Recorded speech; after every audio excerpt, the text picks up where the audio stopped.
আমার বাপ চুরি করতে গিয়ে মারা গেছেন, সেই মর্মে গণপিটুনি যে পুলিশ রিপোর্ট দিয়েছে সেটাই সত্য, অথচ তিনি ঘটনাস্থলে পরিদর্শন করেননি, কোনো সাক্ষ্য প্রমাণ নেই। 2019 সালে জমি জমা বিরোধকে কেন্দ্র করে পূর্ব পরিকল্পিতভাবে আমার বাবাকে বাড়ি থেকে ফারুক, রাশেদ, সুজন এরা ফোন কলের মাধ্যমে ডেকে আনার পর থেকে আমার বাবা নিখোঁজ ছিল। নিখোঁজ হওয়ার এক পর্যায়ে আমরা রাশেদ, ফারুক, সুজন থেকে বিভিন্ন সময় জানার চেষ্টা করি, ওই যে পরের দিন থেকে যে আমার বাবা কোথায় আছে বা কোন জায়গায় গেছে। তখন তারা বিভিন্ন সময় বিভিন্ন তথ্য দিতে লাগতেছিল যে এখানে আছে, ওখানে আছে, এক জায়গায় আছে, চট্টগ্রাম গেছে। তার পরবর্তীতে আমরা ওদের বাড়িতে গেলেও ওরা একই তথ্য দেয় আমাদের বিভিন্ন আত্মীয় স্বজন জানতে চাইলে। তো পরবর্তীতে 4-5 দিন পরে শুনি যে আমার বাবার মতো একজন অজ্ঞাত লোক সরকারি গোবরস্থানে পুলিশ পাঠিয়ে দিছে।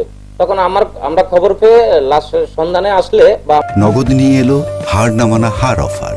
সর্বনিম্ন 10,000 টাকা রেমিটেন্স নগদে পাঠালে থাকছে স্বর্ণের হার জেতার সুযোগ।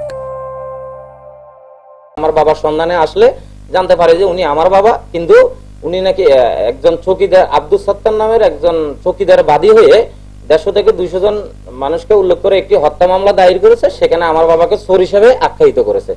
কিন্তু পুলিশের যে রিপোর্ট তৎকালীন, সেখানে আমরা চোর হিসেবে যে একটা চুরি করতে আলামত থাকে, অস্ত্রশস্ত্র বা চুরি, চাকু, কোদাল, শাবাল থাকে, তার পুলিশ কোনো আলামতই দেখাতে পারেননি এবং কোনো আসামিকে জিজ্ঞাসাবাদও করেননি। পরবর্তীতে 2025 সালে আসি, আমরা মামলা করি, সবার নাম উল্লেখ করে, যারা জড়িত ছিল তৎকালীন সবার নাম উল্লেখ করে আমরা একটা মামলা করি। মামলাটা পিবিআই তদন্ত পাওয়ার পরে পিবিআই আসামিদের সাথে পক্ষপাতিত্ব করে আমাদের মামলাটা রিপোর্ট দেয়। পরবর্তীতে মামলাটা আমরা আদালতে নারাজি পিটিশন দিলে সেই মামলাটা পুনরায় আবার সিআইডির কাছে যায়। সিআইডি ঘটনাস্থল তদন্ত করার আগে কিংবা সাক্ষ্য গ্রহণ নেওয়ার আগে তিনি আসামিদের পক্ষে পক্ষপাতিত্ব শুরু করেন সিআইডি কর্মকর্তা জাহাঙ্গীর আলম স্যার, এবং কি তিনি এসপি স্যারের কাছে গিয়ে সিআইডির এসপি স্যারের কাছে গিয়ে বর্ণনা করতে থাকেন যে আমার বাপ চুরি করতে গিয়ে মারা গেছেন, সেই মর্মে গণপিটুনি যে পুলিশ রিপোর্ট দিয়েছে সেটাই সত্য, অথচ তিনি ঘটনাস্থলে পরিদর্শন করেননি, কোনো সাক্ষ্য প্রমাণ নেয়নি।